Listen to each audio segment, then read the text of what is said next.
evening, and we are here with Kimberly Beekman. And Kimberly, I don't know. Here's what I'm at a loss. Um, you have shamanism, Ayurvedic, um, and you have you bring the essence. I don't know if you would say that you are a course teacher, but you contain that your message contains the essence of A Course in Miracles. Hmm. Um, and it was, we were talking backstage. It was that description that made me think, um, I need to bring you here, and we need to have a conversation. And you very graciously said yes. So thank you very much. Yeah, thanks for having me. It's a gift to be with a fellow yogi on the path of awakening. And no matter which books we've read and which paths we've taken, all roads lead to Rome, right? We're all looking for a connection to the divine within. So, yeah. Exactly. You know what? Sometimes I don't know exactly where to start with someone, and we just let it unfold. But I actually know exactly where I want to start with you. Okay, bring It's it.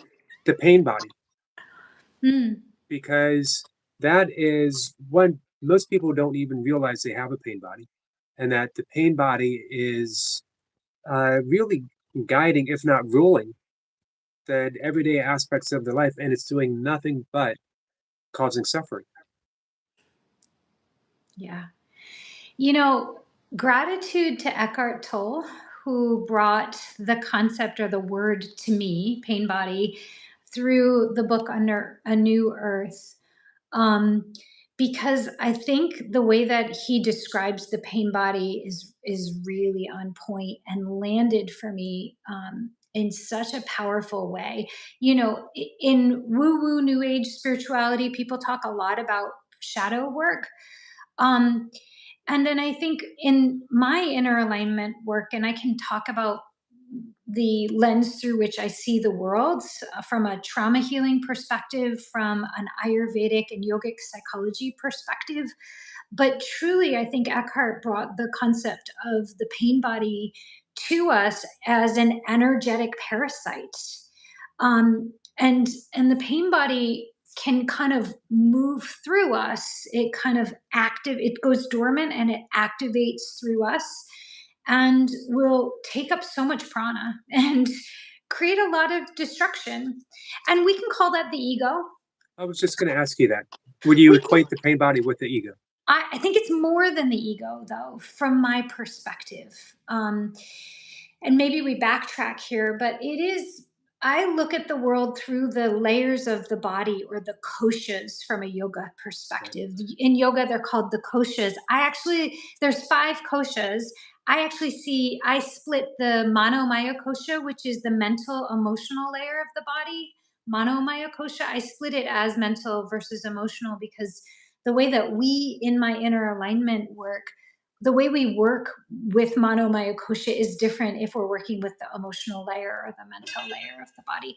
So I think that a pain body attack can really hijack every layer of the body, the mental body, the mind, the thoughts, like attacking or manipulating or whatever it's doing through us. It's going to do it through the mind.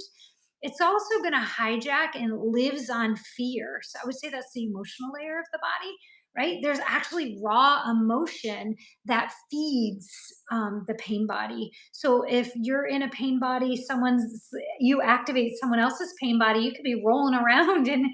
pain body mentally in terms of your thoughts, but emotionally and pranically, energetically, a pain body can steal prana. Like you just burn so much prana. And then physically, your nervous system is very much involved, your neurochemicals, very much involved. So to say it's the ego, um, it feels like a simplification of the mental emotional body. And I would say it's a full on body engagement, which is why it feels like who we are. When we're under pain body influence, we think we are the pain body. Right. We're thinking the pain body thoughts, we're feeling the pain body emotions, and the pain body wants to feed on something negative. And Yep. so, yeah. It almost feels like road rage. When you're taken over, and you have no thoughts other than the anger itself. You're just not thinking right. And afterwards, you think, I don't know whatever overcame me.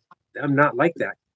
Um, Right. So that's the amygdala, right? That's a fight or flight response to something that's benign, and it's a big response. So, yeah, that could be a pain body of like, they don't see me, I feel unsafe. And if we take it into the chakras, it really could be, I feel unloved, and I'm in a pain body because I don't feel loved, or I don't feel seen, or I don't feel valued, or I feel like I'm being betrayed. So, really, any issue can throw us into a pain body. In my work, I believe we have trauma packets stored in the body. So whether from a yogic perspective, you believe that's samskaras, right? Imprints from past right, lives. Yogis, the Vedic path will talk about samskaras. Or whether you believe early childhood trauma gets stored in the body, which is the concept of the body keeps the score. Bessel van der Kolk, Peter Levine's work from modern psychology. We have these early experiences, and because we can't our nervous system, thoughts, emotions get overwhelmed, our second grade teacher tells us we're bad. And then that experience of the thoughts, the feelings, the energetics, the nervous system can all get auto associated into I'm a bad person, or I'm wrong, or I'm not smart. And those experiences will get auto associated and stored within one of the chakras of the body, as like a primary imprint from childhood. And I call those trauma packets. It's very much the layers of the body auto associated together, and an unprocessed emotion and experience or energy stored. And then what will happen is we'll set up our whole life around that.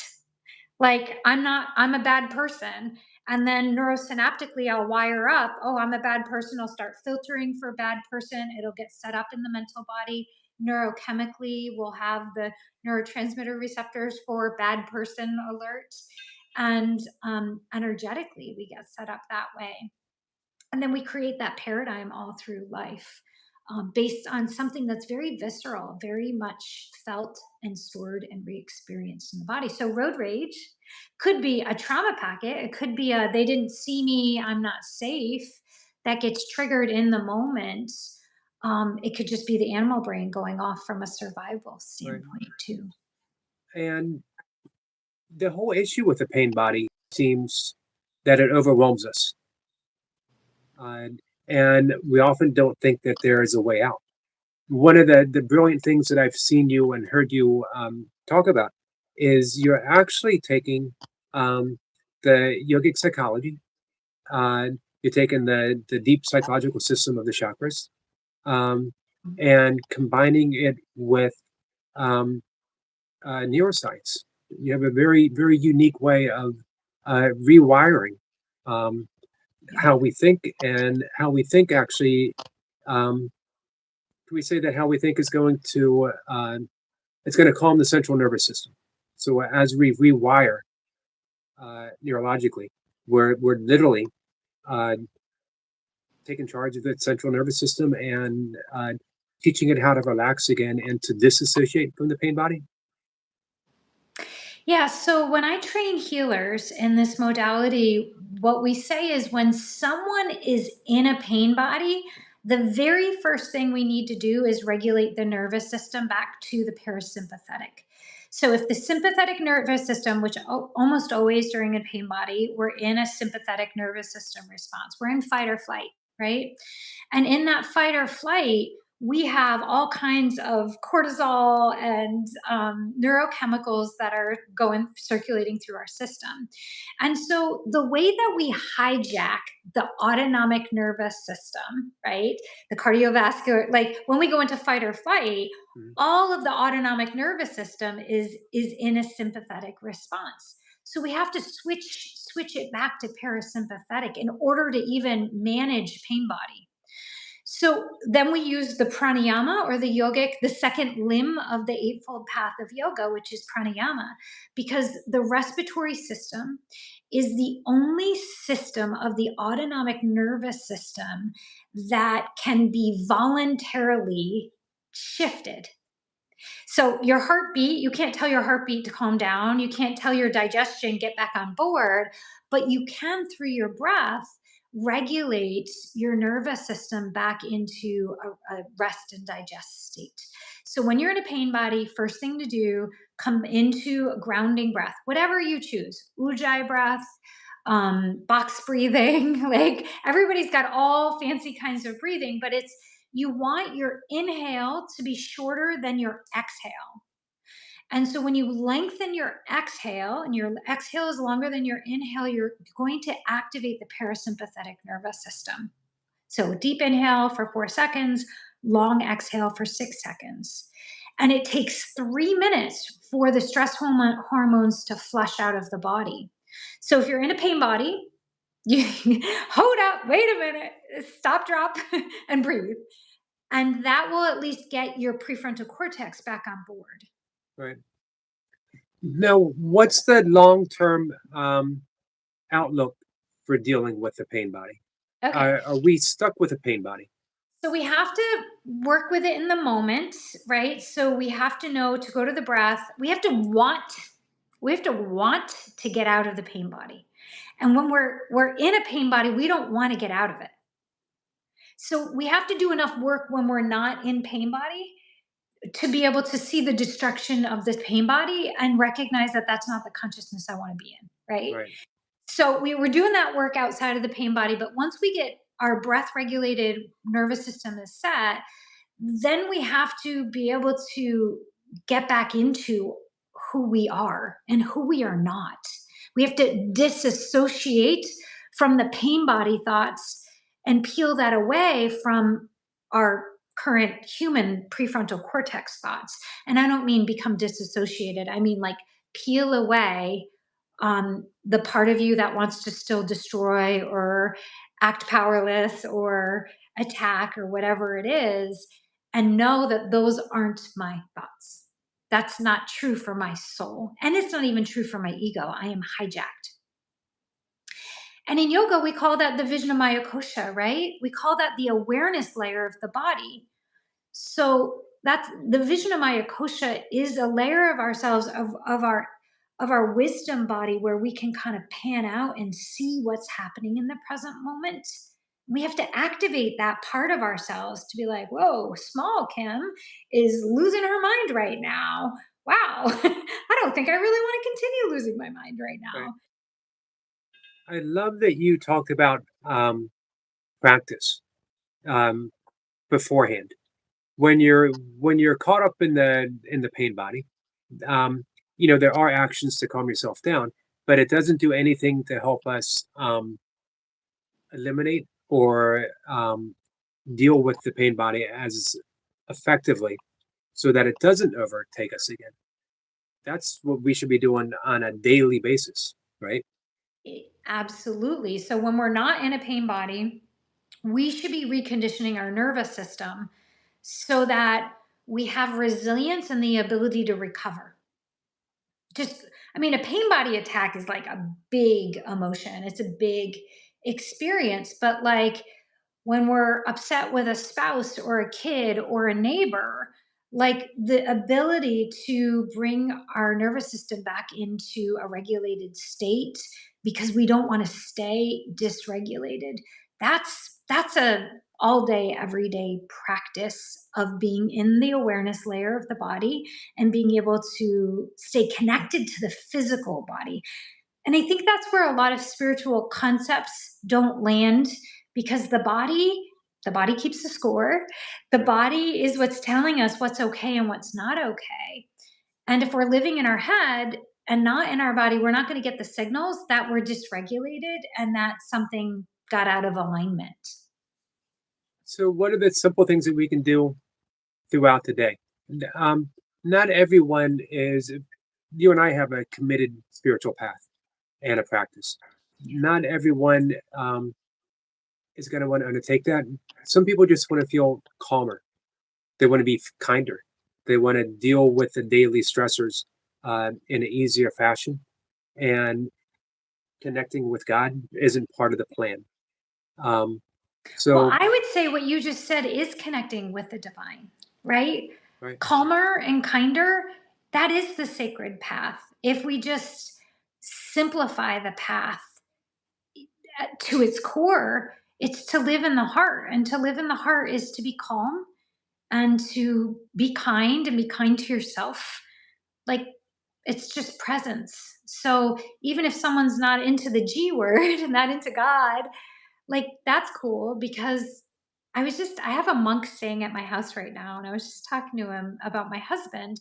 My husband's not on the path, but, like, he's one of the kindest people that I know, and I actually feel like he's probably more enlightened than I am, and I've been, like, working toward enlightenment for 30 years, right? So, I mean, consciousness and kindness is really, I think, where a lot of it's at, as long as it's authentic. right. Um, I love uh, the end of the Course in Miracles in the Manual for Teachers. They have the 10 characteristics of God, Mm. and it has tolerance as one, and it has gentleness. And to me, gentleness equates with kindness. And um, it really, as we are, um, one of the things when we talk about the ego here is I always urge people, we're not going to battle with the ego. We're not going to, armor up and uh, go after it and try to eliminate it. Um, what we want to do is first become aware that we have an ego and the ego is not who we are. And the ego's wish is for autonomy. Uh, and because it's illusory, it means it's going to give us an illusory autonomous nature, which makes us feel separate from each other and separate from God. Yeah. So with the pain body as well, even though we're sort of equating the two, although from what you've described, uh, the pain body seems a little more vicious, would you say? Well, I think because it's hijacking many layers of the body and it goes dormant and then it comes up, I guess it would feel vicious. But going back to what you just said, from a yogic perspective, we look at it from as Maya, right? Illusion. Or even you can look at it as resistance. Um, And just with a pain body, there's a heck of a lot of resistance on every layer of the body, which is Right, what makes it hard to. And because the pain body thoughts come through our thoughts, we don't see it as separate from us. We think we are the pain body. I think that also creates so much shame and I'm going to use the word self hatred or resistance, self judgment, because if we don't know that when we like go into a pain body, we're kind of, it's not just us. Um, I think we're bad or we're wrong. Um, and that can be really challenging because I think self acceptance and being able to be okay with who we are on this human path is such an important part. And that's really what drives me every day to do yoga psychology, to do trauma work. It's to allow people to be gentler, using your word, with themselves and to accept their nature and to almost not take everything too seriously because um, we're always doing the best we can right. with the karma and the thought processes and all that we came in with. Um, You know, yeah. I shared something with my partner maybe an hour or so ago. Um, her and I were talking before I came live, and I shared something that you said. Um, I forgive myself for um, what I did while I was under the influence of the pain body. What an awesome, awesome thing. What a, the entire essence of A Course in Miracles is the practice of forgiveness. Um, and, you know, people take forgiveness as I forgive you for what you've done, or I will eventually forgive you for what you've done. And of Mm. course, Miracles says, we take this full responsibility, and we see that nothing really has been done. Sometimes it's easy to do that with people. It seems almost impossible to do that with ourselves sometimes. And the brilliancy of I forgive myself for what I've done under the influence of the pain body is both taking responsibility and letting us know we didn't really do it. Absolutely amazing. It's a tough balance because we want to take 100% responsibility for everything we do and say. I mean, that's how we heal karma. And we can talk about, that as well. Um, and we need to accept whatever level of consciousness that we're at, and trust that we're just little toddlers learning how to walk here. We're not enlightened yet. I mean, that's the goal. That's my goal if I'm going to be goal oriented. But like, I'm going to make mistakes. And based on my Ayurvedic doshas, my mistakes are going to look different than your mistakes. And that's why, the way that I see things through the lens of the chakras and the doshas from a psychological perspective allows me to have more understanding. And one of my teachers, Saima, says, I heard her say, that compassion is understanding and love. And so, if we can help understand a little bit about the pain bodies and what our nature and what our tendencies and the illusion and the mind and the Maya, if we can understand that and understand kind of why it happens and where it comes from, whether it's trauma, whatever, menopause, neurodivergence, like whatever, whatever thing, any enneagram that you need, human design, to figure yourself out so you can understand yourself, so that you can love yourself, so that you can have compassion, self compassion. Because the whole Buddhist concept of self compassion is great and all. But in my opinion, compassion is a hard place to get to without some level of self understanding. We have to kind of understand, like, why does my mind do that, or like, why do I attack, or why do I fawn, or why do I avoid people, or like, to understand that can be really empowering so that Right. we can know that when we're under the influence of a pain body, and it is kind of like being drunk, you're neurochemically like not there, you're just under the influence. When you come to and realize, oh, that wasn't me, and can forgive or at least accept, oh, yeah, this is my shadow. This is what happens. I think that it removes so much resistance that we have with ourselves so that we can actually work with the quality, or work with what showed up. Because otherwise, we're just going to want to bury our head in the sand or beat ourselves up. And there's no forgiveness in that. Right. One of the things that you also mentioned, uh, forgiving ourselves being under the influence, is when we realize the things that we've done, we were under the influence of our pain body. Then we have to, that compassion that we've cultivated for ourselves is now offered towards others. Because if, if the awful stuff that I've done has been because I've been under the influence of the pain body, as you said, the neurochemicals created this, um, you know, a chemical stew to put me in this state, then I have to view everyone with that same lens of compassion and forgiveness that I just gave to myself. It's so true. This path, this human path, it's so wise because, like, here's an example. I had a lot of trauma growing up, and I blamed one of my parents and called them a narcissist, and did the whole I was powerless in my circumstances thing. That was a phase of my development, right? And then having three daughters has been such an eye-opening experience. They're now 17, 19, and 21. And it was so humbling.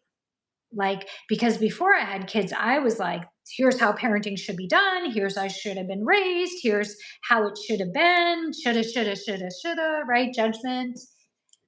And then when we go through and then we work with our own shadow and the parts of ourselves that are showing up on this path for me of parenthood, I can look back with so much more compassion through my embodied experience and willingness to look at my shadow as a parent and look at my parent and be like, well, you were totally not equipped for that. Like, Right. so I feel like that's kind of a living example of what you're saying, which is that when we examine the parts of ourselves that are shadowy, that are not enlightened, that are not kind or wise or loving, um, our ability to project understanding is now possible on someone else. And if I can add, when we understand the Ayurvedic doshas, and we'll get into that, then we can have more accurate projections on other people so we can have more compassion for what it's like in their embodied physics. Because from an Ayurvedic perspective, we'll just say you come in as a bird, a lion, or a bear. And a lot of birds think they should be lions. And a lot of lions think they should be as kind and sweet as a bear. And so there's this inaccuracy in projection on other people and a lack of understanding of the nature of different beings that we're cohabitating with. Kimberly, are you ready for a question?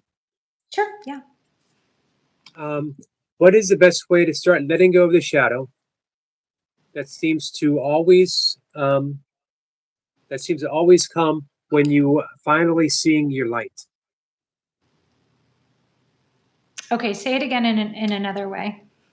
Um, let's see. What's the best way to start letting go of the shadow that seems to always come when you are finally starting to come into your own? When you're finally stepping on the path and you're feeling that things are finally going a nice way, that I'm finally getting some good things coming in my direction.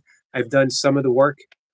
Um, I've been doing some breath work. I've been meditating. I've been practicing forgiveness. Mm. Bam, the shadow hits and it hits hard.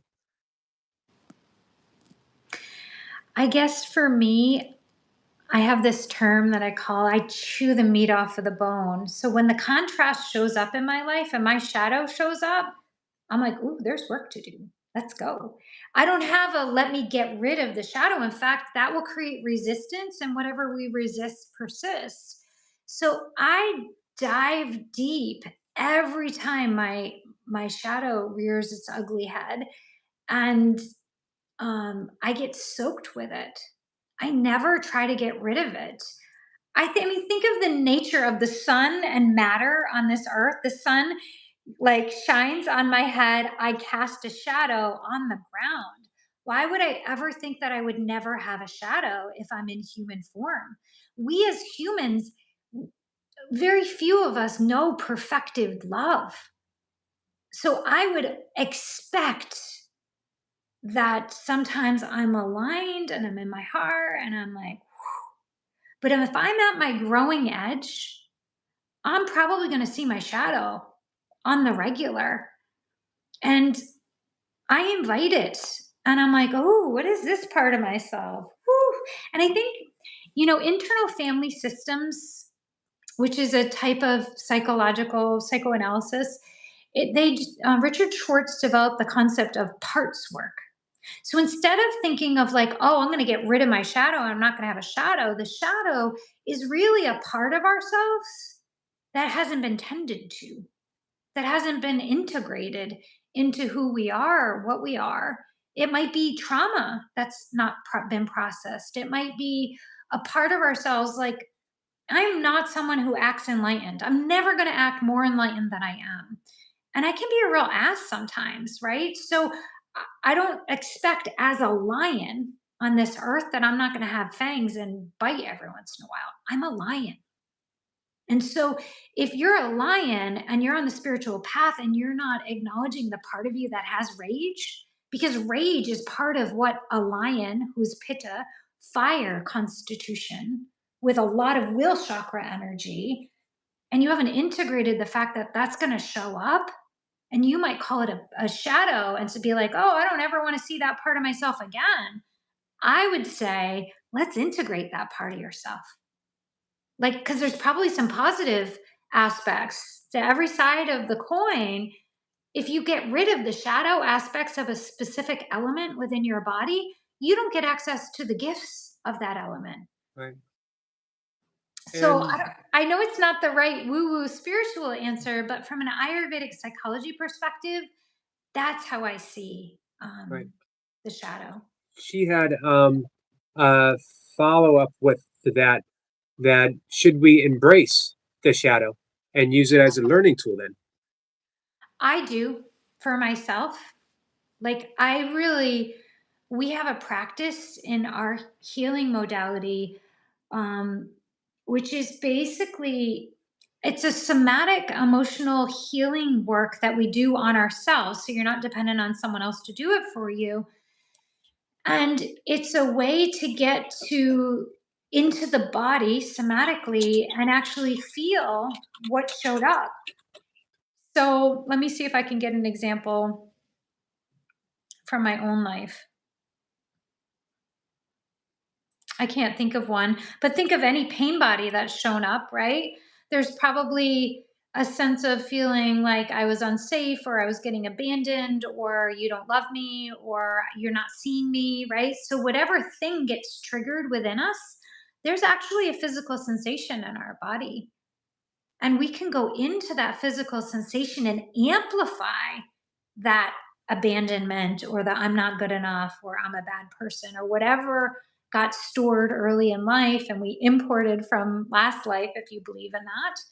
We can go into the sensations. We can go into that feeling of I'm a bad person. And I'm using that one because that's my flavor. My specific flavor is like, I've done something bad. I've done something hurtful. I've hurt someone. Like, that's one of my, I call it in one of my books, I call it the tiny mad idea. Is that from A Course in Miracles? I think Gabby Bernstein might have taken that from A Course in Miracles, if I'm correct. Does that sound familiar? It does sound familiar. Okay, so we can talk about it in A Course in Miracles terms as our tiny mad idea about ourselves. Right. And we all have one or two or five or whatever. So if we start to use that as an inner somatic exploration, we can not be afraid of the boogeyman underneath the bed, right? Like, we don't have to be scared of the dark because we've brought it into our state of awareness. I think cognitive behavioral therapy is really helpful too. Like, if we know where our triggers are and we can work with the sensation, then we can explore the thoughts and the emotions and the actions and the reactions, so that we can at least know like the theme of what triggers us. Right. It seems very important to me to realize where our triggers are located, because we often project it outwards and say, this person triggered me, that this, my traffic, my job, my boss, my dog, my cat, they're all triggering me. But a trigger, it's ours. It only takes place one place, and that's in our mind, in our thoughts, right? Yeah. Well, yeah, in our body, in our, like, so our thoughts. So if we think of the chakras, like, unloved might be a sensation, there might be thoughts, there might be emotions, and it may be centered in the chest, or like a tightness in the chest or on the chest. So every layer of the body can be involved in that. And I think when we bring present moment awareness and we can filter that through the heart, through love, through acceptance, through, oh, okay, this is me, this is within me, this is how I feel. Betrayed, okay, betrayed. Let me be with betrayed. I feel like I'm going to die in that situation. And that's what I call a death fear. Like, the reason why we have such big reactions is because it's connected to a feeling of I'm going to die. Like, there's a very somatic experience. And that's why I don't think of things just in the mental body. Like the body's in fight or flight and it feels hurt and scared.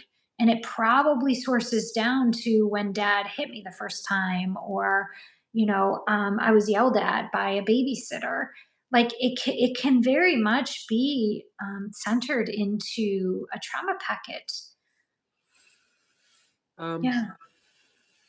we have another question, but before I ask it, in a minute, I want to steer the direction because we have been talking about the um, yogic psychology, Ayurvedic psychology, Hmm. and triggers and how we see the world, which makes me think of the kleshas that we we're seeing the world through these lenses of, because you had mentioned that uh, being afraid of death, Yeah. and one of the kleshas is fear of death, and we Mhm. fear death because we believe that we are an ego with is um, finite Yeah. and limited, Mm. and that it seems that the work that you're talking about here is actually cleansing that lens of perception, cleansing the kleshas so that we see who we truly are, we see where the triggers are located, um, and we see that we are able to heal. Yeah. And I Heal. would replace the word see with feel. Heal. Because it's not even about seeing through the third eye or from the spiritual eye. Like the fear of death is very much wired into our nervous system. We're wired for survival, right? So we're supposed to be afraid of death in a human body. That's what keeps us safe. And honoring the humanness and the embodied aspect, I think, is super important. Um,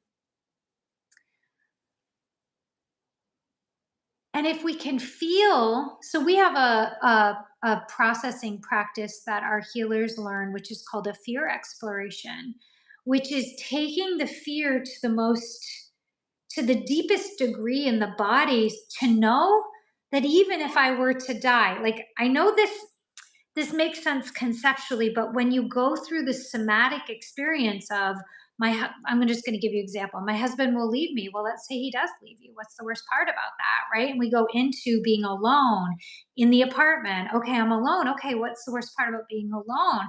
Oh, I'm going to die alone. Okay, let's say you die alone. Let's feel that together. And so we can peel away the layers of the onion and feel the scariest, worst, most, and that's what I call death fear, until sometimes you might even feel death. But even at the end, I have a diagram, like as you go through and into a death fear, it feels like the walls close in on you. It's a very physical experience. But when you get to the other side of what we call the pinhole, then you reach freedom, somatic freedom of like, oh, even if I die, I'm okay. Now, most of us on the path know that, who believe in afterlife. We know, oh, if I die, I'll be okay. But it's very much a different experience to go through the body and through the nervous system somatically and be like, but I'm alone. Okay, let's sit in alone. And then it's a way to really know that I'm okay no matter what happens. And this came, my third daughter was born with a genetic metabolic disorder where she went more than 2 hours without food, she could die. And so she's 17 now, but 17 years ago, I needed to figure out how to live knowing that my daughter could very easily die. And as a mother, like if your kid dies, it feels like you die. Like, Right. right?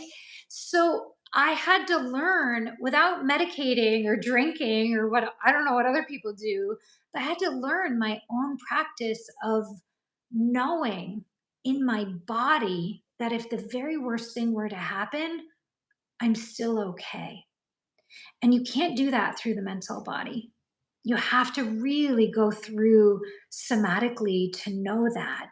And now when I interact with her, and I might have some fear, I don't feel like I'm going to die when I'm interacting with her. She's about to go off to college, right? She's going to be put in situations where her life is more delicate than other people.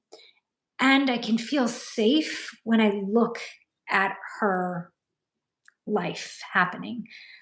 And I think that's what we're all working toward, is being able to move through fear somatically so that we're okay no matter what happens. Um, you've mentioned somatically several times, Yeah. and let's talk a bit about that, if you don't mind. Yeah. Um, the the healing path of somatic practices. That, to me, there's something very shamanic about somatic practices. Something very grounding. Um, that a lot of the somatic practices, I've led a few here, just very simple. The butterfly hug, um, or the self press, or the hand skating. There's just something very grounding about touch because it's honest. Hmm. It seems, When it works directly with the nervous system, right? right? The brain and the nervous system. So that's kind of that's more of the yogic aspect, is that um,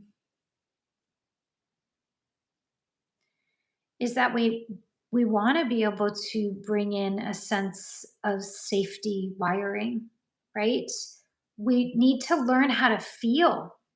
Most of us don't know how to feel and actually be with sensations in the body. So when I say somatics, I'm talking about the feeling the fears, feeling emotion, feeling thoughts, negative thoughts, um, and feeling the divine light.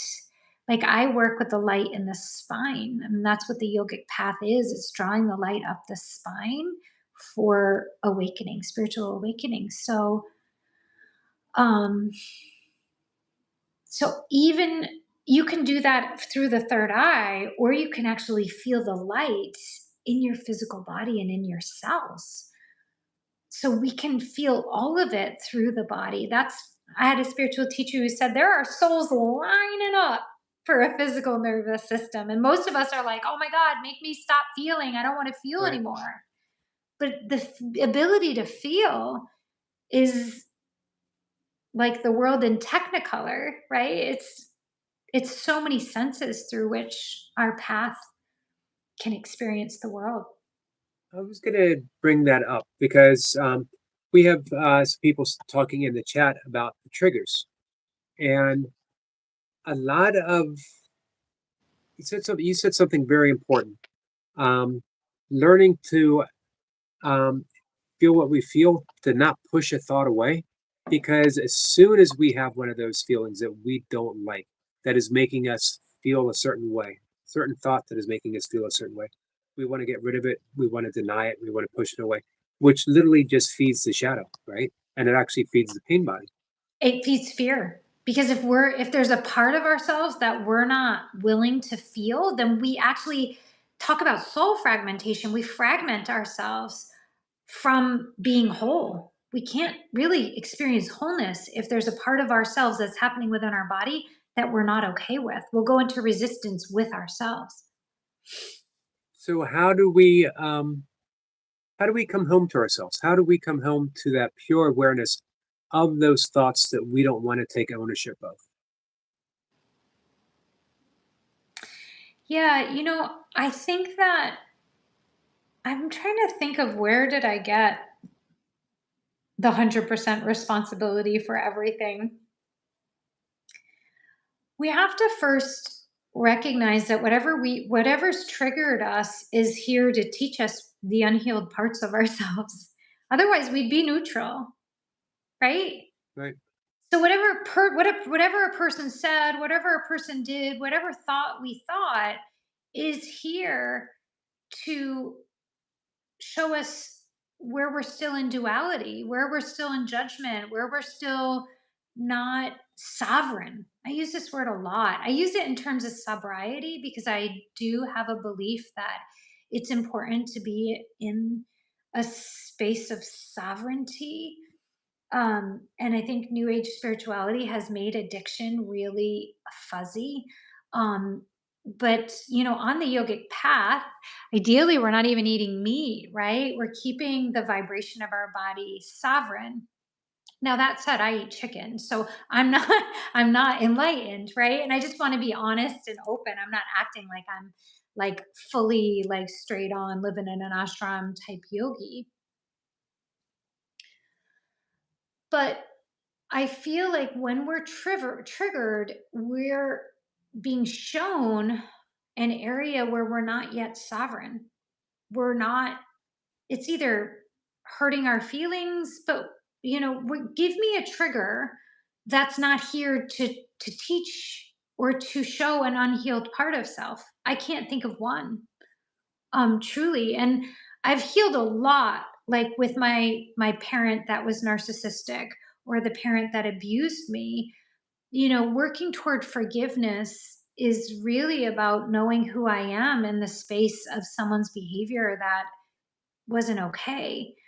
But just because it wasn't okay for me doesn't mean I have to be triggered by it.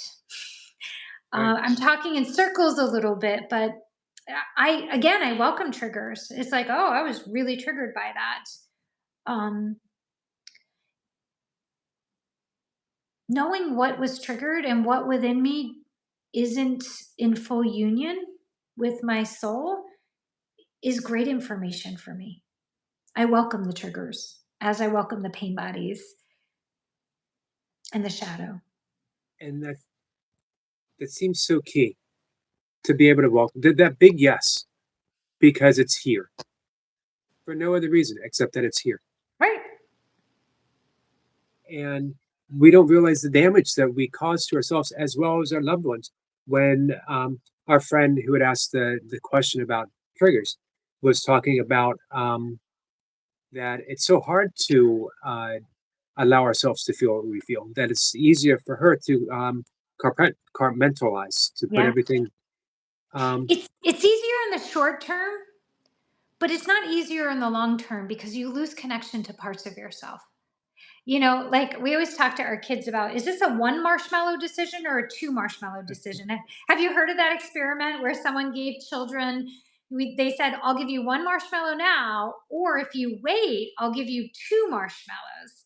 And you could see the impulsivity of the children, right? right. And so it's really a two marshmallow decision, to work the triggers, because you get a high return on investment later because you're not reactive. And that's freedom. That's full awakening. Someone asked whether I can be around my parents. Yes, I can. Because I know that specifically with the one parent, the more I learn about neurodivergence, the more I learn about, oh, what's really going on for her and why she's acting the way she is based on her doshas and based on her trauma and based on her neurodivergent patterns and obsessive compulsiveness and all of the things that we put under the word narcissist, for example.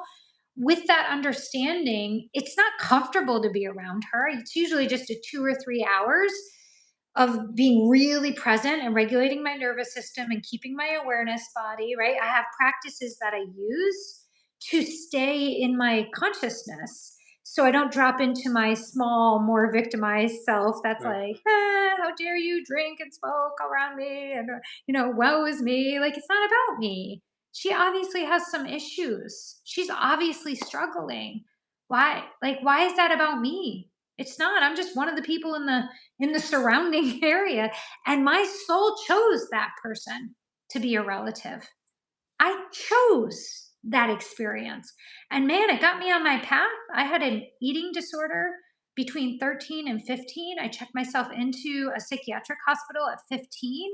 I was on my emotional and spiritual path by 15. I was teaching Sunday school by 17. I was running the church at college at Syracuse University by 19. I was in my yogic path by, right? Like, thank God I had the parents I had so that I could have the madness early on. And a lot of us light workers have a lot of trauma early on, so that I could really have done all that I've done. And ultimately, it sounds like we are arriving at a solution for the continuation of the pain body through generations, epigenetically speaking, that Right. you healing yourself, and you're literally healing the perspective that you've held your parents in, seeing them in new light. Yeah. Uh, and that healing yourself means that you have actually healed your kids of something that hasn't even occurred yet, but would have had you not taken those steps. Totally. I call that lineage karma. And I once heard a spiritual teacher say that, I don't know, I'm going to make this up. 90% of the karma that we carry is actually our lineage's karma. Very little of the karma that we carry is our just personal karma. And that hit home for me because, man, I come from a long line of crazy Italian women. A long line. And it was my goal to raise my three daughters outside of that kind of um, really disordered way of thinking about self and others. And my problem was I thought I was going to, like, I wanted to do it in the most enlightened way, but I'm not enlightened. And um I realized if I had like de-parenting, just being a B parent was an improvement on my lineage. And as a perfectionist, like I had to get to a point of like just trusting that what I was going to do was, raising my children without alcohol or drugs, like that was going to be an improvement on the lineage, or teaching them, they understand Ayurveda. I taught them not to be judgmental, like that's an improvement on the lineage. So I think we're always doing our best, and all we can do is make the improvement. We might not heal the lineage in one generation, and that's okay too. Like, because my daughter's eggs were formed in my grandmother, or in my mother, or Right. whatever, in my mother, right? Like, so if you just look at energetically how it's, yeah, the eggs for my children were formed in my mother, right, in their grandmother. So energetically they really were able to take on stuff before I even became a mother. Isn't that crazy? It is crazy. And it is crazy, as you said, that we actually signed up for it. Um, Wayne Dyer used to say, and his kids would say, "You're being unfair. You're a horrible father." He was like, "Don't blame me. You picked me." And they're like, "What do you mean you picked me? Yeah. That we picked our parents?" Yeah, we did. Of course we did. And hopefully we can get to the point of being like, oh, you taught me that I didn't want to be a bitch. Right? But here's the problem. And here's what has come full circle for me in understanding Ayurveda. I'm a lion. My parent was a lion in terms of Ayurvedic doshas.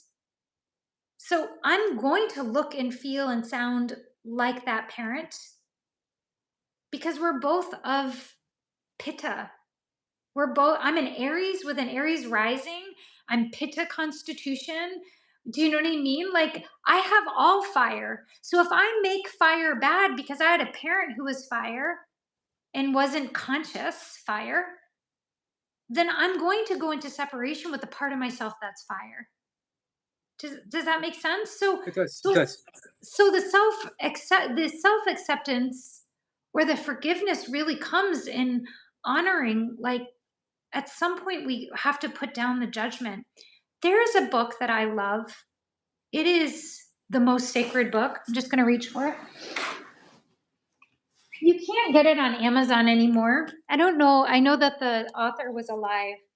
It's called Love Without End by Glenda Green. Jesus Speaks. And she was painting Jesus. It's I beautiful.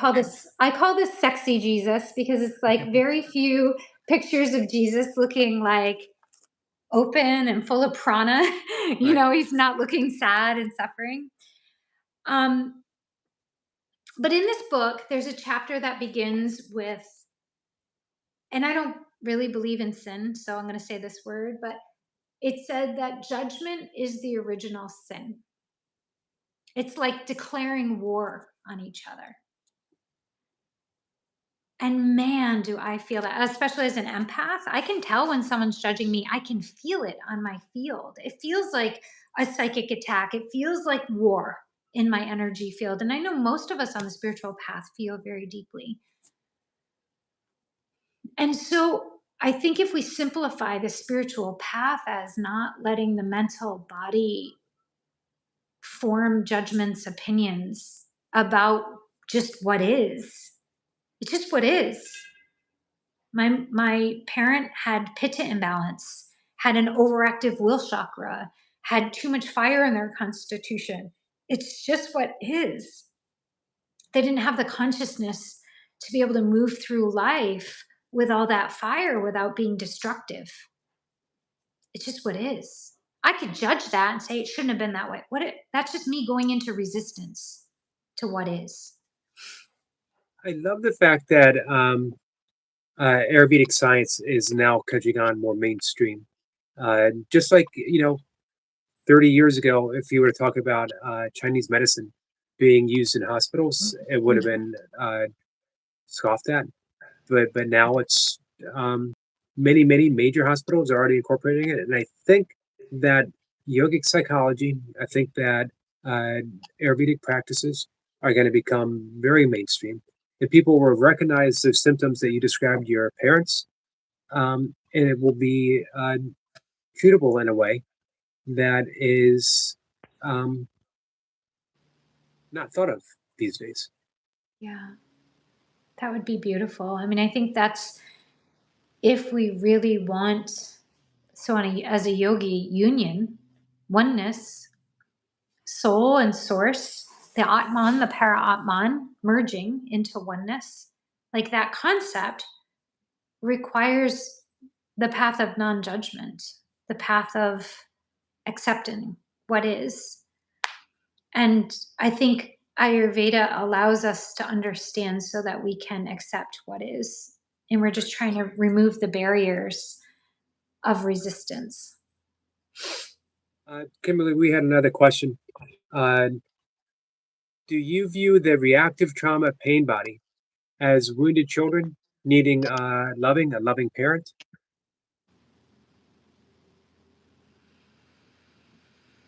Yeah, so the definition of childhood trauma, from my perspective, is when there's not a loving, supportive adult there to process the experience. Because a lot of people can go through traumatic experience, and if there's a loving caretaker, they can process the experience well, right immediately after, and it doesn't really get stored as a trauma. And so when it's stored that way, there very much is a part of self that didn't receive that care. The problem is we start to go to our spouse or our friends or our kids. We go to people outside of ourselves as adults to look for that care. And it's really our work now as an adult to show up to that part of ourself to give ourselves that care. And I think that's where all the resistance in the world comes from, is looking for the safety or the connection or the worthiness or the love or the meaningfulness from someone else to give us our unmet needs.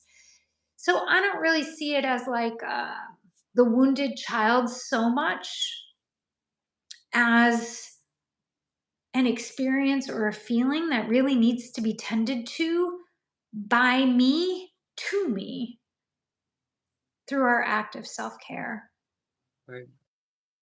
And someone just asked, do you view yourself as the loving parent now?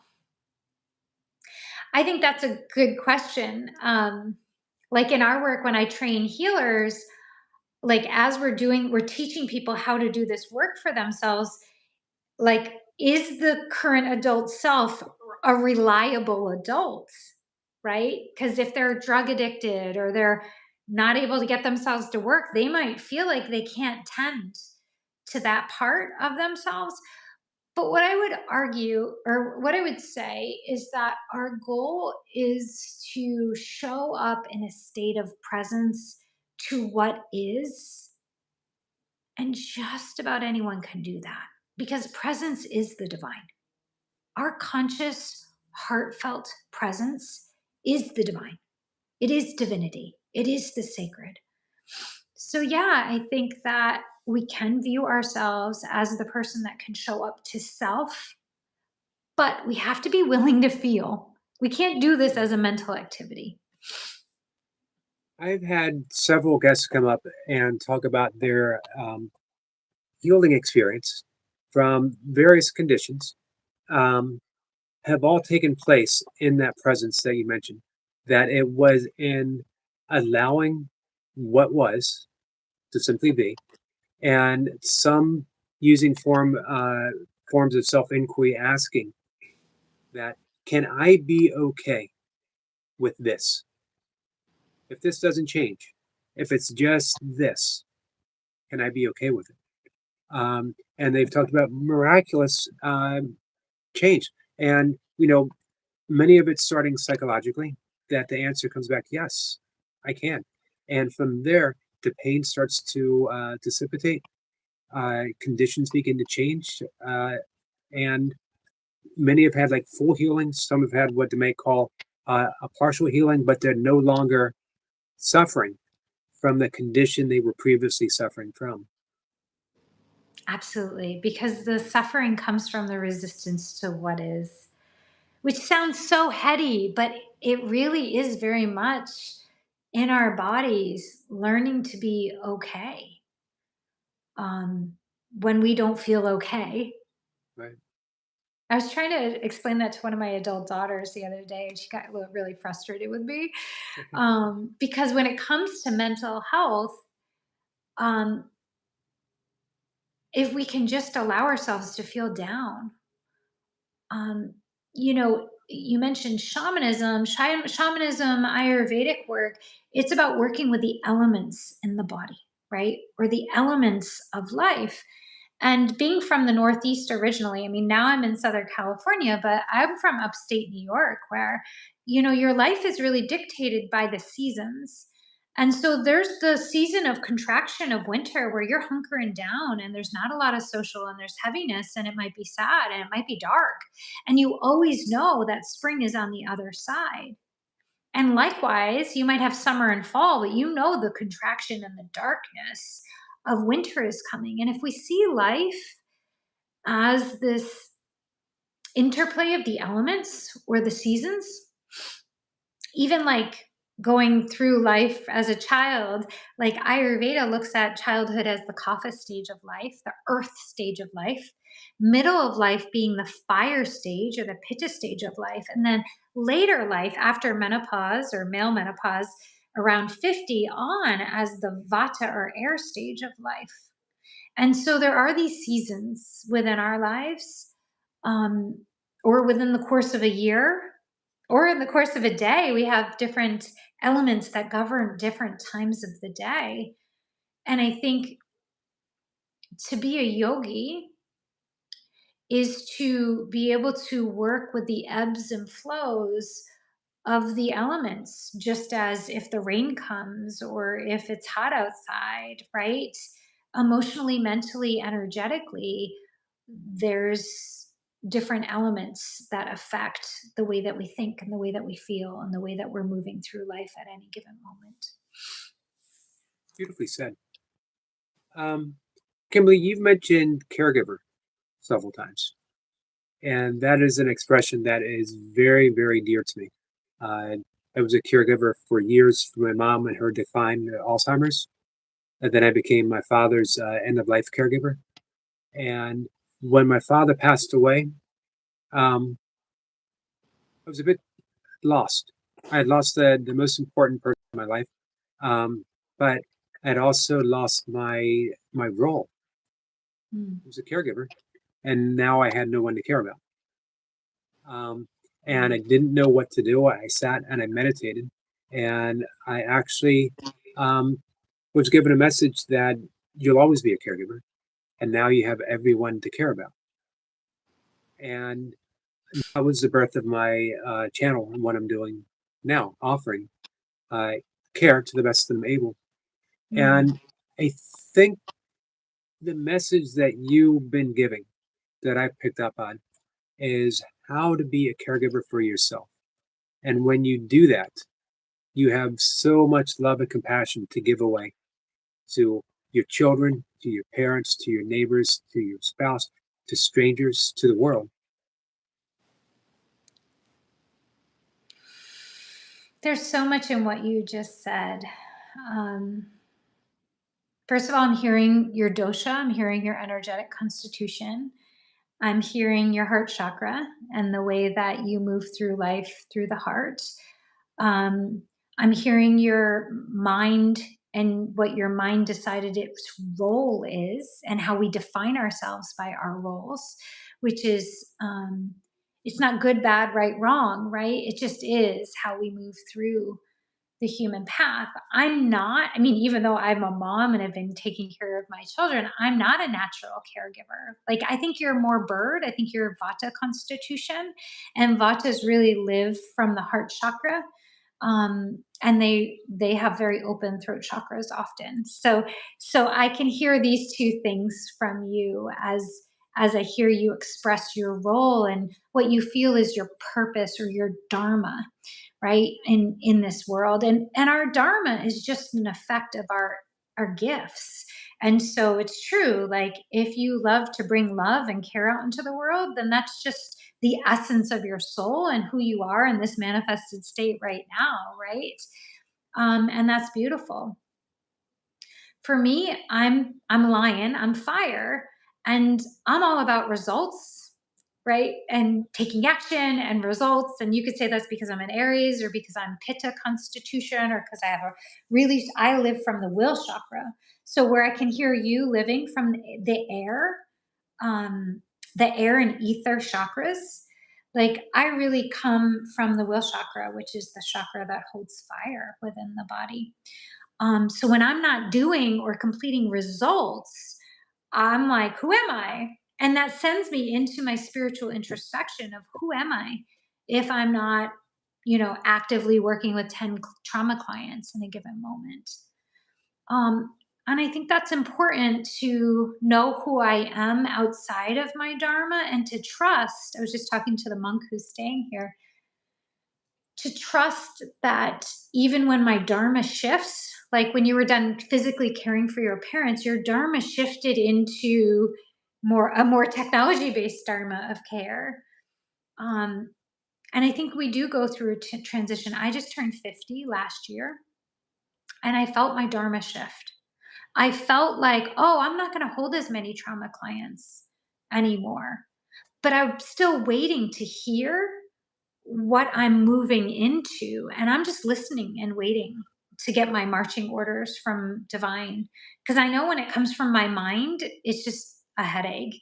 But if I Right. wait and if I'm patient long enough, I'll hear kind of the next chapter of my dharma, which is always more delicious. Um, I agree. I agree. In terms of the Course of Miracles, would be allowing ourselves to be guided by the Holy Spirit. Um, there's a wonderful section in the Course, Rules for Decision, where when we wake up, we say, Jesus or Holy Spirit, um, I will make no decisions by myself today. Mm. And then we set the intent of the type of day that we would have. And if we find ourselves at any point in the day where we're not experiencing that intent, then it's a reminder that I must have made a decision on my own. I didn't ask the Holy Spirit for the guidance that I needed, and I'm literally experiencing or suffering the effects Yeah. of that wrong choice. And then it's a simple matter of aligning ourselves again, choosing with the Holy Spirit again. It's such a beautiful, um, gosh, wouldn't it be great to have something implanted in our brains to only do that? Right. to remember. And that's kind of the awareness layer of the body, to remember that.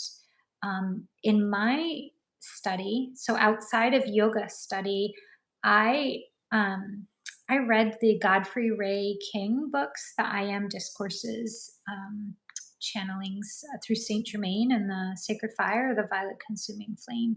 And I see the violet flame as the Holy Spirit. So and I'm surrounded by violet for that reason. It's to be in the transmutative light and to invoke the divine in everything. Not my will, divine thy will. Right. Not my small mind, but the mind of my highest consciousness.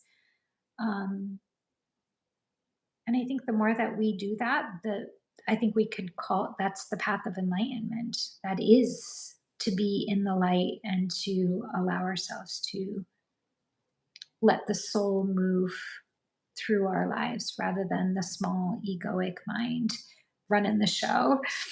Right. This isn't a question, but I thought you might appreciate hearing it. Uh, a friend says, I like this lady till she said that blatant lie. 50. No way.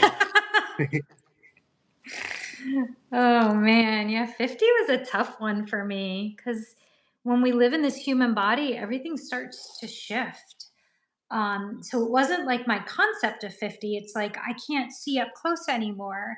And my body shifted gears. Like, there's a lot. Gen X, I don't know if maybe I shouldn't talk about this, but I think it's important for the women. Like our hormones shift dramatically. And I think when I said men go through menopause, I think that hormonal shift that takes us from the fire stage of life into the vata or the air stage of life, it's a very dramatic shift, and it was for me. Um, and luckily, I do my pranayama, I do my spiritual work. I haven't drank in 15 years. Like I have a very, I do the things. I meditate every day. I'm just doing self care, and so it keeps vitality, and vitality is important. And there's the reality of what it is to feel my body switch gears. And I watched my husband, who's also very healthy, I watched him shift gears as well. And I think in our society, because we work until we're 60, like we don't allow those natural rhythms of slow down and shifting and becoming the elder in Right. society. But that's what I'm listening for personally is like, oh, I just felt my body and my consciousness shift from like being right in there with my sleeves rolled up to now being the teacher of the teachers in a way that feels like it honors the stage of life that I'm in. I think it's for me, 50 is obvious because I've got these three young women that I've raised, like three Right. adults that I raised from birth to now. So it's kind of like a very physical realm reality check of like where I am in life. I had a course teacher come up last week, actually, and we were talking about the depth that we could take forgiveness. Because we always think of forgiveness as something, we bestow. But when you think of forgiveness as a way of seeing the divine, the holiness, beneath every present situation, Mm, and we were talking about being able to forgive our bodies for aging, mm, because we sometimes we take it as a personal affront. How dare my body uh, defy my will of what I wanted to do? And I've worked out probably every day of my life since I was 11. mm. I've been a competitive athlete. I was an ultra runner for 11 years. Wow. Um, and I still work out. I'm still very healthy, but there's some concessions I've had to make that I need a little more recovery than I did even a couple years ago. Um, I didn't finish my first 100-mile race until the week of my 50th birthday. Um, but now at 60, things are just a little different.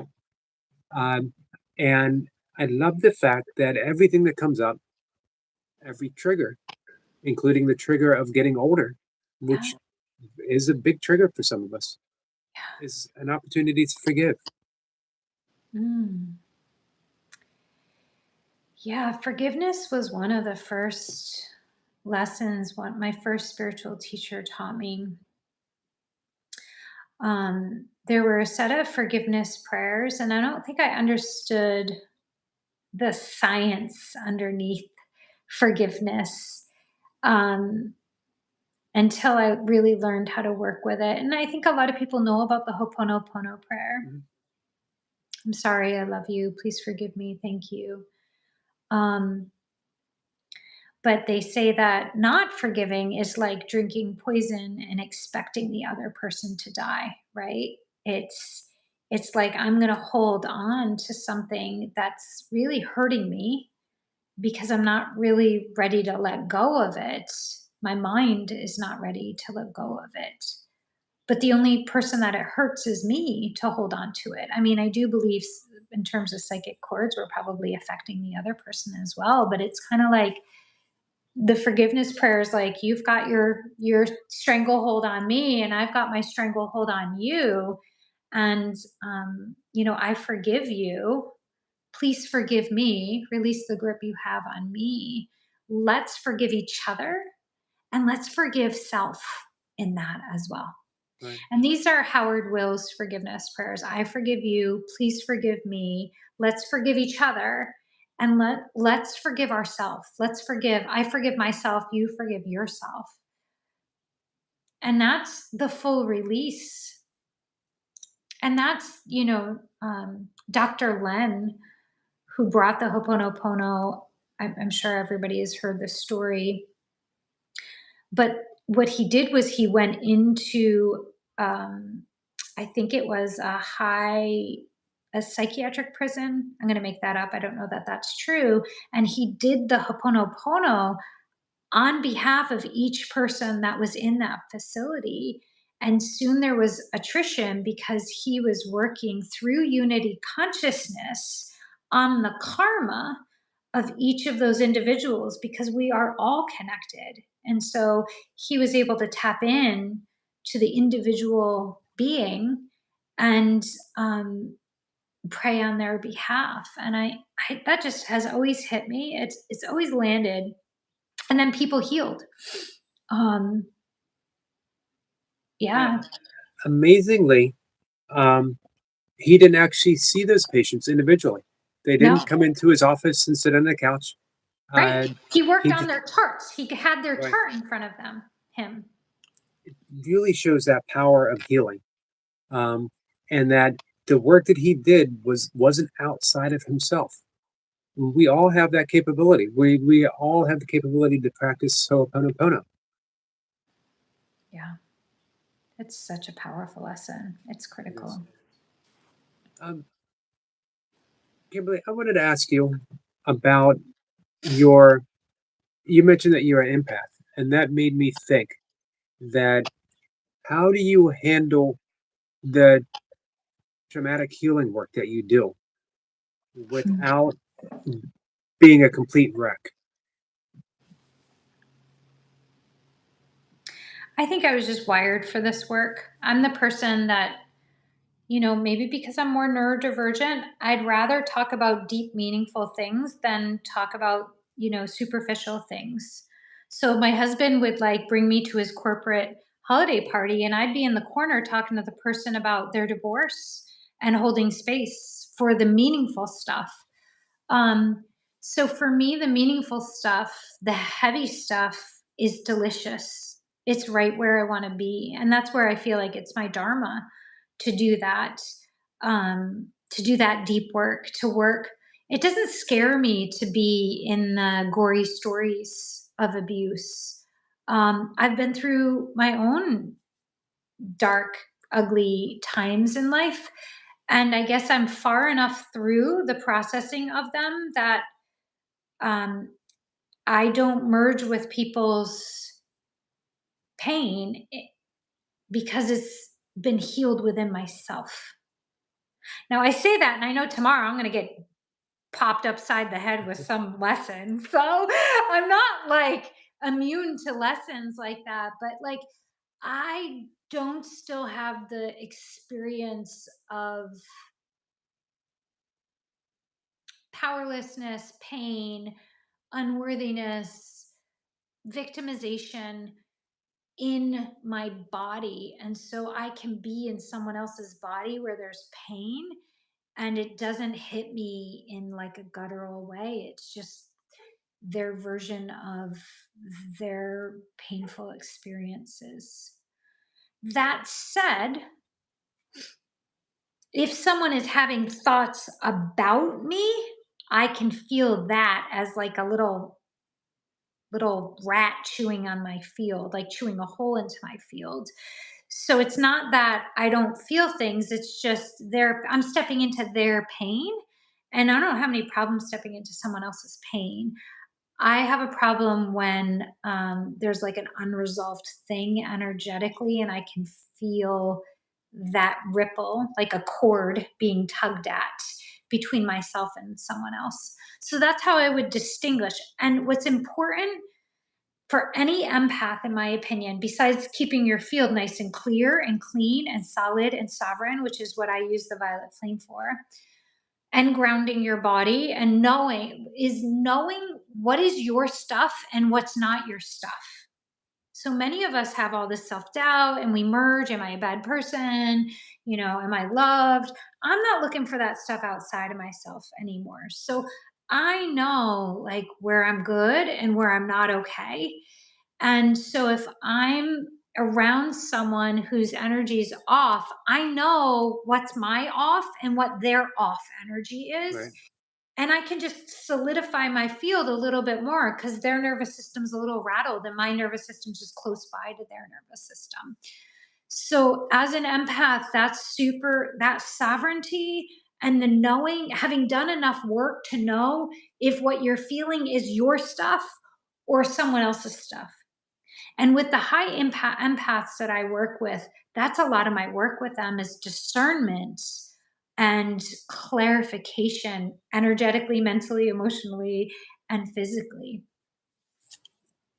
Um, Thank you for answering that. I always worry about people who are so highly uh, live in a high state of being an empath, and they do that type of work, or even just being a school teacher, um, uh, and how much you bring home. Uh, so many, yeah, maybe especially a school teacher, because my mom was a school teacher, and she would come home. She gave so much. She was an exceptional school teacher. But when she came home, she was frazzled. She didn't have my relationship with my mom was very distant until I became a caregiver. And I think about the what you said about us signing up for these roles, and think about the wonderful gift my mom gave me, Yeah. and, to allow me to literally rewire my internal thinking from the certain phrases you never want to use with someone suffering from any form of dementia. You don't want to say, "I just told you." Don't you listen? How many times do I have to say it? And all those terms would completely phone out Yeah. because I wanted to be in this moment that my mom had. I didn't want to drag her into my moment. Mm, Um, that's so beautiful. but what a great, I always felt my mom didn't have time for me when she came home. But the end of her life, she taught me the meaning of time. Mm, Um, and I was with my dad the moment he passed away. I was holding his hand, and then stayed with him through the night afterwards until he came home from the hospital to be put in hospice care. Um, and the night that he came home, he passed away, mm, uh, which was another huge gift. My father gave me that gift of responsibility. I was the youngest, and I asked him, "How did I end up being end of life caregiver?" I was the sort of the lost kid, you know. Uh, and my father looked at me and said, "Because you'll do it." mm. And I think what he meant is that I would do it with a whole lot of love and infinite patience. Yeah, which Um, is your essence, your soul's essence is care and patience and caregiving. And your mom's soul, Dharma, was teaching, even though it rattled her and probably wore her down and cost her the bandwidth that she didn't have when she got home. I'm sure she touched so many lives through what she brought to the classroom. Um, Kimberly, I say this fairly often. I always think I'm bringing a guest up to say a whole bunch of meaningful stuff to everyone who comes in and finds us. And it turns out that they had something very meaningful and very beautiful to say to me that literally breaks me open. And you just did. I want to thank you for that. And take a moment to actually recompose myself. Yeah. Well, let's just sit in it. It's the beauty of your soul being seen. And I think we don't get that day to day. It's touching to feel seen at the deepest element that we It is. are.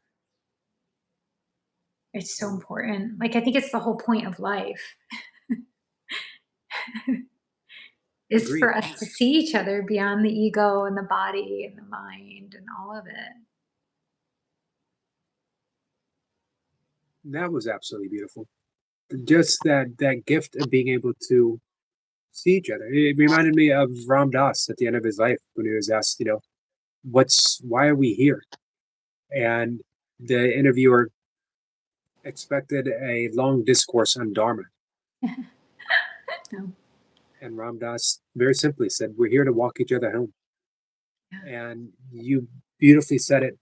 We're here to see each other. We're here to remember who we are and to see that, to not see the pain body. Going back to the beautiful thing you said earlier about forgiving myself for what I did under the influence. I'm not my pain body. I'm not my mind.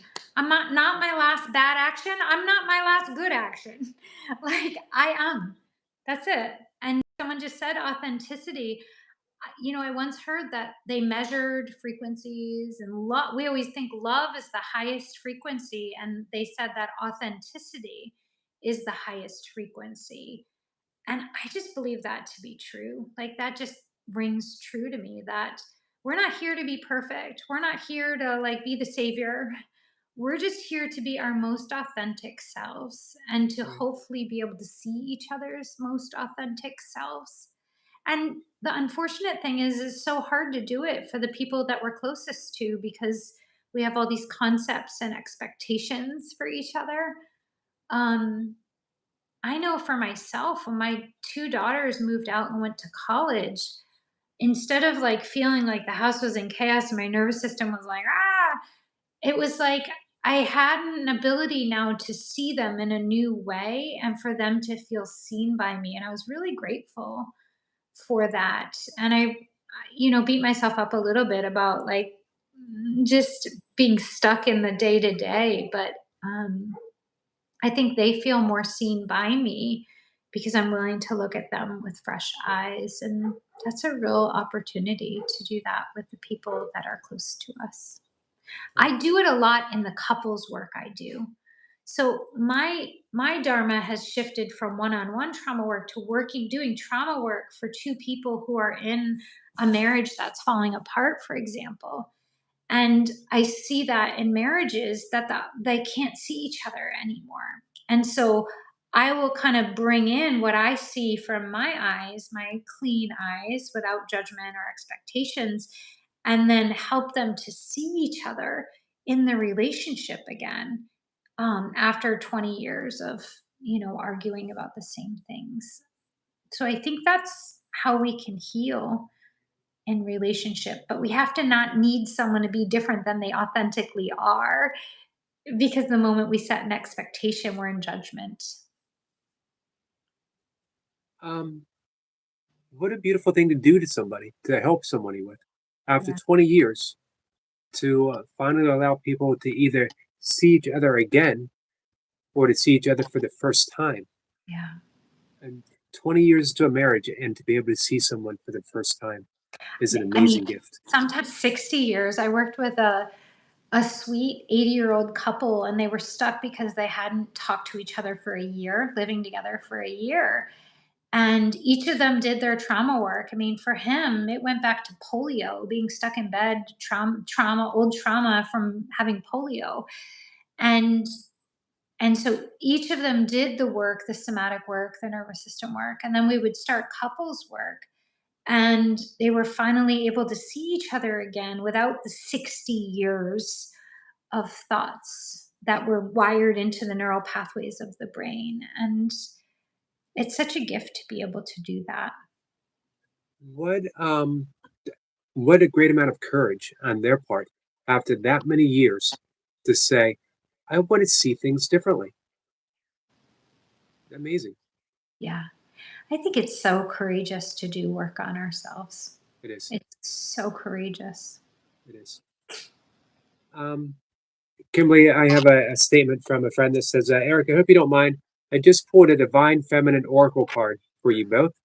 The guest is Mary Magdalene, and you are a Dakini. And he says, Mary the apostle to the apostle is the bridge. Oops, actually, what he said, I want to go past that. And the picture of Mary actually looks like our guest. Okay. Well, the Magdalena energy and the divine feminine that comes from Magdalena is truly sacred.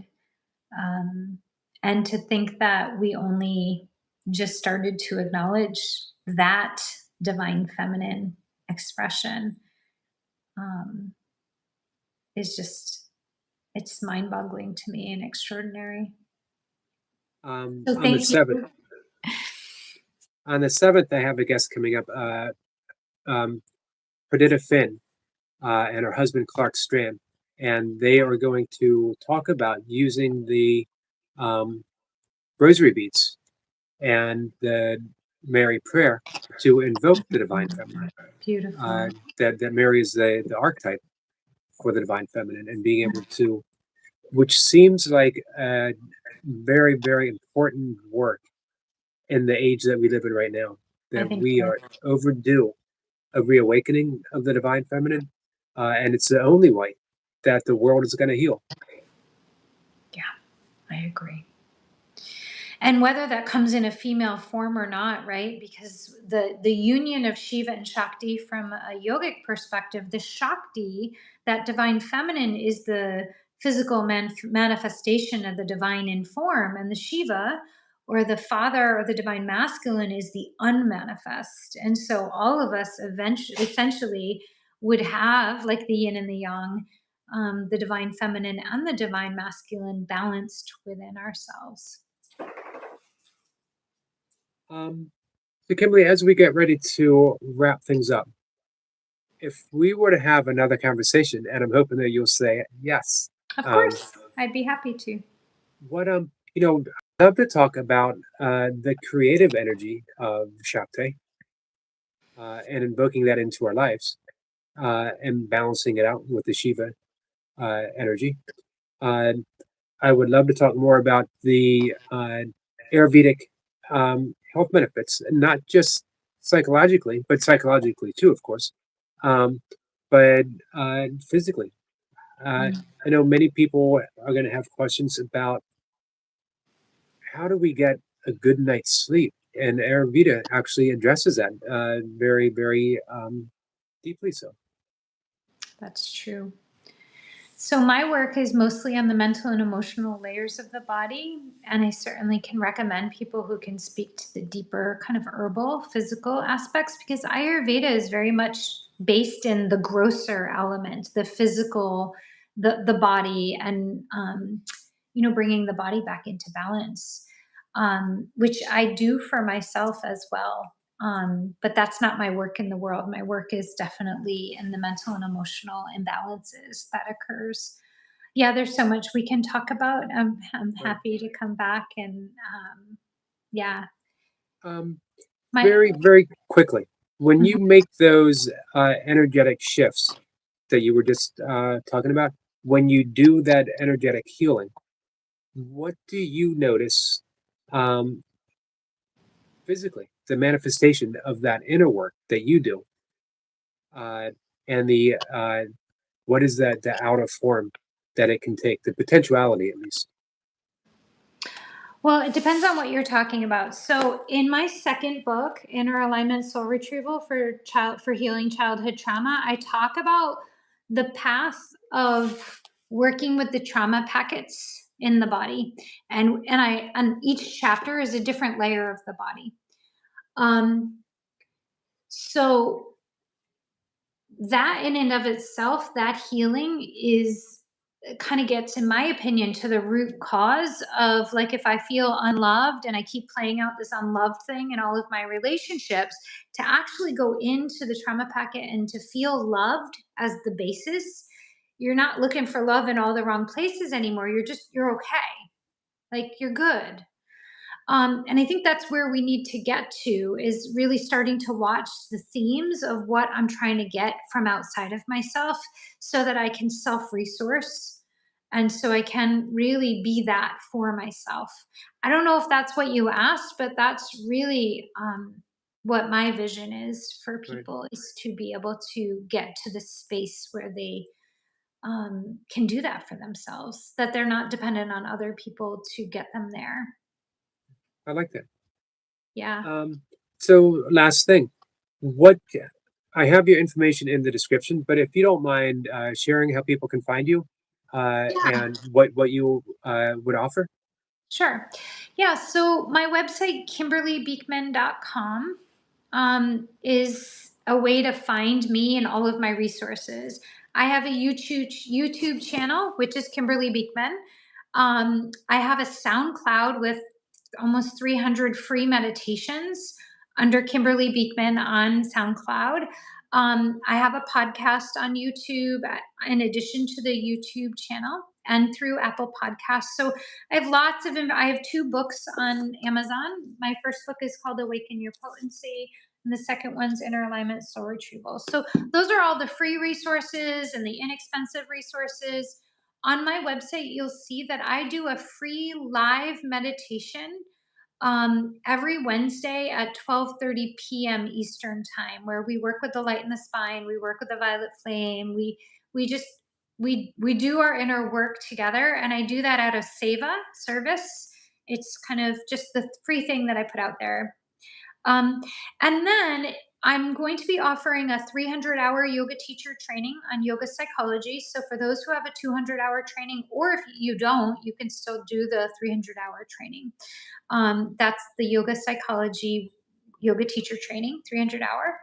I also offer a level 1, which is the inner healing work. That's a 2-month intensive inner healing. And then I offer level 2 is coach certification, and level 3 is healer certification. So you can find all that on my website, kimberlybeekman.com, and some more free videos and meditations there as well. Awesome. Thank you. And most of all, I do want to thank you for coming up. But most of all, I want to thank you for what you're doing. It's It's a vital, selfish act. Like, to not do my dharma would feel like I was, like, right? keeping myself back. So it just feels right to do and talk about these things, because that's the natural expression of me in the world. And I think that's what life purpose is. I think once we're connected to ourselves, then we just be and speak about that which we love, and that's being on purpose and doing our dharma like you're doing. And you do it beautifully, Thank you. and in such a deeply expressive way. We have Thank everyone said thank you. Our friend Miracles in Blue, out of the blue, said thank you. Mustafa said thank you. Thank So we'll do it again. Namaste. Yeah, many blessings. Much Awesome. love to you and to Love to you, my everybody. friend. Take Okay. care, guys. I will see you Bye. at 5 in the morning.